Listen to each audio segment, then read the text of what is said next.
Im heutigen Video möchte ich euch eine Mod vorstellen, die Minecraft vielleicht für immer verändern könnte und die Render Distances von mehreren tausend Blöcken ermöglicht. Die Mod kam vor einem Tag als Alpha-Version raus, allerdings konnte man sie davor schon in der 1.12 selbst installieren und auch damit spielen. Das habe ich auch schon ein paar Mal gemacht und ich wollte schon super oft ein Video dazu machen, aber jetzt ist sie für die 1.16.5 draußen und es hat sich super viel geändert, weshalb ich gedacht habe, es wäre wahrscheinlich ganz cool, euch mal zu zeigen, wie diese Mod funktioniert und was sie so wirklich kann. Außerdem, wenn ihr wollt, dass ich das Ganze mal so richtig auf die Spitze treibe und versuche Minecraft mit 1 Million Blöcken Render Distance zu spielen, lasst es mich super gerne in den Kommentaren wissen und lasst auch sehr gerne eine Bewertung und ein Abo auf dem Kanal da. Und wer von euch mit Bad Lion spielt, mein erstes Cape wurde released, also wenn ihr Bock drauf habt, checkt es super gerne mal aus, aber jetzt viel Spaß mit dem Video.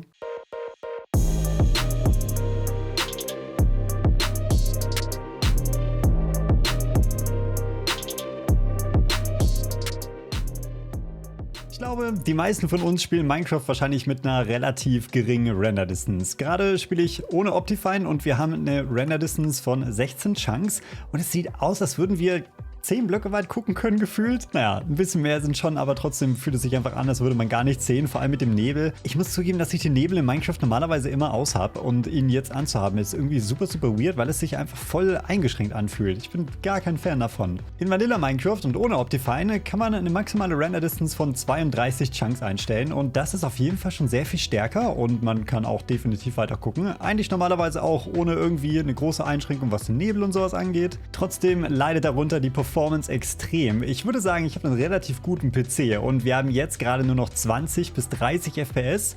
Das ist einfach ein Pilzbiom. Also eigentlich ist das hier schon basically unplayable, aber wir können es noch mehr unplayable machen, indem wir die Render Distance ohne Optifine einfach in der Config hochstellen. Dafür müssen wir einfach nur in die Options von Textdatei und dann können wir hier die Render Distance auf alles stellen, was wir wollen. Wir können auch einfach zum Beispiel auf 128 Chunks stellen, auch wenn das wahrscheinlich nicht so gut gehen wird. Natürlich müssen wir dann das Game auch nochmal wieder neu starten, aber wie wir sehen können, haben wir jetzt in der Render Distance 128 Chunks eingestellt und das Ganze komplett ohne Optifine. Und die 128 Chunks würden rein theoretisch auch rendern. Wir sehen schon definitiv sehr viel weiter als davor. Aber erstens würde es absolut ewig dauern, bis wir die Chunks, die so weit von uns entfernt sind, überhaupt gerendert haben. Und man merkt auch jetzt schon deutlich, dass Minecraft absolut nicht dafür gemacht ist, so hohe Render-Distances zu haben, wenn wir unter 10 FPS droppen. Ich denke mal, es hat auch einen Grund, warum Optifine schon nur eine Render-Distance von 64 erlaubt. Da ist nochmal ein Pilzbiom. Aber wir können trotzdem in Vanilla Minecraft unsere Render-Distance relativ weit hochstellen, auch wenn es absolut unplayable ist. Deswegen jumpen wir jetzt mal ganz kurz mit Optifine in dieselbe Welt. Und there we go. Minecraft mit Optifine und gerade 64 Chunks Render Distance. Es geht sogar halbwegs klar. Es ist auf jeden Fall besser als in Vanilla Minecraft,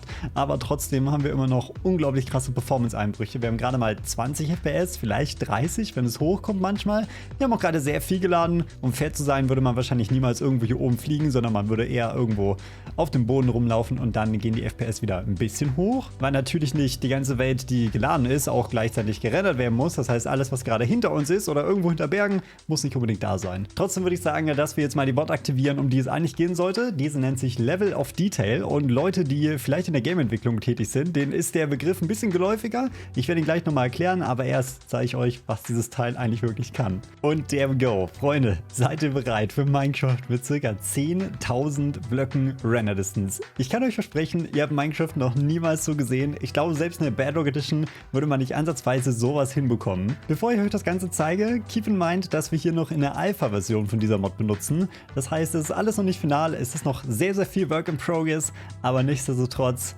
Freunde, das hier ist Minecraft mit 10.000 Blöcken Render Distance. Es sieht absolut insane aus. Auf den ersten Blick wahrscheinlich nochmal sehr viel krasser als beim genaueren Hinsehen, vor allem weil sich hier ab und zu noch ein bisschen Chunks aufbauen.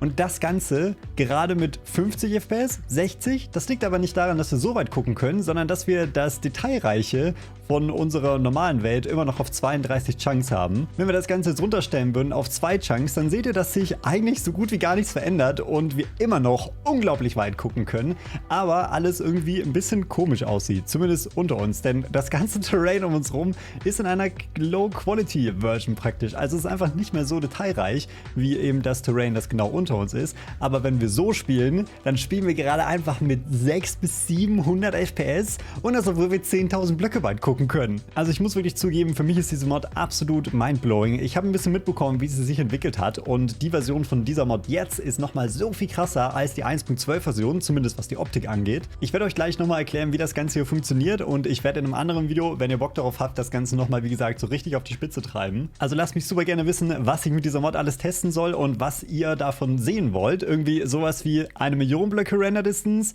irgendwelche besonderen Maps oder keine Ahnung was. Schreibt es einfach in die Kommentare und ich werde im nächsten Video richtig darauf eingehen. Wie schon gesagt, ist beim ersten Mal hingucken hier bestimmt alles ziemlich cool und das sieht alles sehr beeindruckend aus, aber wenn man ein bisschen genauer hinsieht, dann fällt einem so ein bisschen was auf, was nicht ganz so zu Minecraft passt. Und das sind eben diese relativ großen Blobs, die immer wieder entstehen. Das hier ist eh gerade ein sehr krasser Fehler, der sollte normalerweise gar nicht sein. Aber die Rede ist eher von so in der Distanz diese relativ großen, eckigen Kästen, die dann dort zu finden sind, so wie jetzt dieser Berg hier oder diese Dinge hier drüben. Das liegt einfach nur daran, dass die Mod eben das Terrain, je weiter es von einem Spieler entfernt ist, weniger detailreich darstellt. Und das ist super smart. Das benutzen normalerweise alle Open-World-Games und wenn es irgendein Open-World-Game gibt, das ein Open-World-Game ist, dann ist es probably Minecraft. Die Idee dahinter ist halt so simpel und so krass, wie das jetzt schon implementiert ist, bin ich unglaublich überzeugt davon, dass es irgendwie in der Zukunft noch viel krasser und performanter sein kann. Ich kann mir auch sehr gut vorstellen, dass Microsoft oder Mojang sowas irgendwann mal selbst in Minecraft mit einbaut. Natürlich nicht so, dass es so aussieht wie gerade, aber trotzdem finde ich die Idee sehr cool und ich kann mir gut vorstellen, dass es in Minecraft irgendwie Anbindung finden kann. Gerade wenn wir hier in der Luft fliegen, ist das natürlich super extrem und man sieht die Übergänge von dem Low-Quality zum High-Quality-Terrain sehr krass. Zum Beispiel hier dieser eine Baum,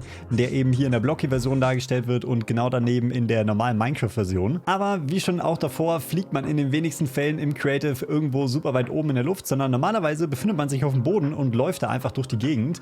Vielleicht fliegt man noch mit einer Elytra, aber der Punkt, an dem die Mod halt eigentlich wirklich glänzt, ist, wenn man sie ganz normal in Minecraft benutzt und beispielsweise durch die Gegend läuft und dann solche Ansichten hier hat. Ich meine, stellt euch mal vor, ihr erkundet hier einfach, lauft irgendwo durch die Gegend und ihr seht über so weite Entfernungen einfach diese Bergketten hier hinten. Es sieht einfach aus, als wäre man in den Alpen oder so. Und ich glaube, wenn man es nicht unbedingt weiß, dann fällt einem das mit bloßem Auge überhaupt nicht auf. Hier drüben mit den Bergen vielleicht ein bisschen krasser, aber hier hinten diese Schneekette dort, das sieht unglaublich cool aus. Aber bevor wir jetzt noch weiter diese Welt hier erkunden und gleich nochmal in eine Welt mit Custom Terrain Generation springen, erkläre ich euch mal ganz kurz in einem anderen Programm, wie das ungefähr funktioniert. Hier sind wir in Cinema 4D und wir sehen 4 kleine Figuren, die eigentlich alle relativ gleich aussehen. Und genau das ist auch der Sinn von LODs oder Level of Details. Das Ganze beschreibt nämlich einfach nur, dass ein Objekt, das weiter vom Spieler oder der Kamera entfernt ist, weniger Details hat als ein Objekt, das super nah dran ist. Und um das hier visuell darzustellen, habe ich ein paar Zahlen hingemacht. Die erste Figur besteht nämlich insgesamt aus 125.000 kleinen Dreiecken. Und wenn wir jetzt weiter nach hinten gehen, dann werden die immer weniger. Bei der zweiten Figur sind es nur noch 62.000, bei der dritten nur noch 31.000 und bei der letzten ganz hinten nur noch 6.000. Wie schon gesagt, sehen die meisten davon trotzdem relativ ähnlich aus, aber das liegt einfach nur daran, dass sie eben weiter entfernt ist und man dann nicht mehr so viele Details erkennen kann. Ich glaube, besonders deutlich wird das Ganze erst, wenn wir die Figuren wirklich nebeneinander setzen. Dann sieht man auch wirklich, dass die hier definitiv weniger detailreich ist als die rechte.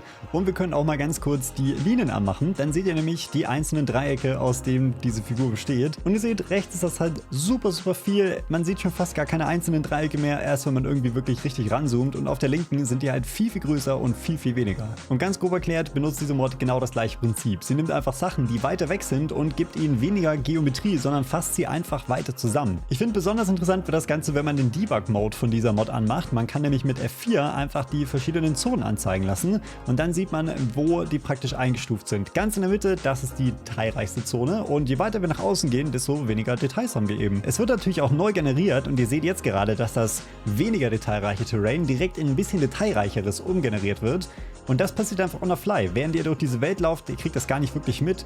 Ihr seht einfach nur, dass sich irgendwie ein bisschen was verändert, aber eigentlich werden die Chunks sogar so noch sehr viel smoother geladen, weil ihr eben auf weite Entfernung weniger Details habt und je näher rankommt, desto mehr bekommt ihr. Das war soweit auch schon alles, was ich euch von dieser Mod vorstellen wollte. Der Link dazu ist natürlich unten in der Videobeschreibung, wenn ihr das Ganze selber austesten wollt. Eine Sache, die bei der Mod leider wirklich noch fehlt, ist der Shader-Support. Soviel ich weiß, wird daran gearbeitet, aber wie gesagt, wir sind hier in einer Alpha-Version.